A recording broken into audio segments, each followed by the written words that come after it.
Alam mo yung minsan, wala kang bench press, pero hindi ka rin papayag na hindi ka makakapag-workout. Oo, yan mismo ang kwento ngayon.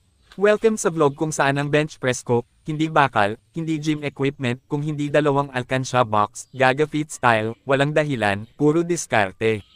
So ayan dalawang alkansya na pang-ipon sana, pero ngayon, sila muna ang magiging higa ng dumbbell ko. Pero bago ko sila gamitin, naisip ko, ba't di ko pa-underin ang creativity. Instead na pangtawid lang, ginawa ko na DIY bench press na medyo legit ang itsura. Pero kapag lumaki na ang laman ng alkansya na ito ay ipambili ko rin ito ng totoong bench press set na talaga. Kaya ayan, una kong ginawa, nilinis ko muna yung alkansya.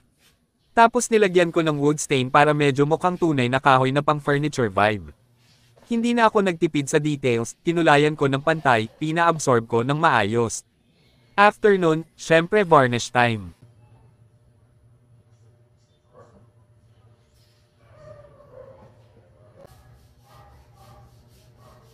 Ito yung part na nagpapaklase sa alkansya bench press ko. Biglang nagmukhang premium. Pwede na ibenta sa mall. Charot! Pero seryoso, ang ganda ng kinalabasan. Pinatuyo ko muna ng maayos.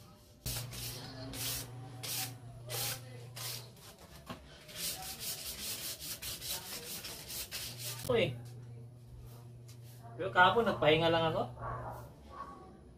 Pagod eh. Hanggang uyong. Ah.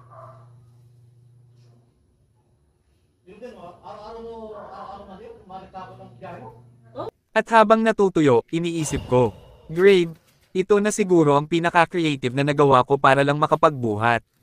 Pagkatuyo, eto na. Ang dating alkansya, naging mini bench press setup. Hindi man pang gym quality, pero pang Gaga Fit quality. Ready for action, matibay, diskarte approved. Kaya ayan, bumuhat na tayo. Dumbbell press gamit ang alkansya bench. Unang set, smooth. Pangalawang set, goods pa rin. Pangatlong set, medyo ramdam ko na pero laban. Nakakatuwa isipin na kahit simple lang ang setup, tuloy ang progress. Hindi mahal ang kailangan lang ng willpower, creativity, at Gaga Fit mindset.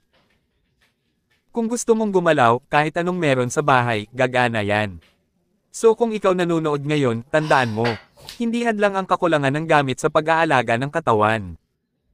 Kung meron kang dumbbell, meron kang sahig, o meron ka ring alkansya, pwede yan. Ang importante, gumagalaw ka.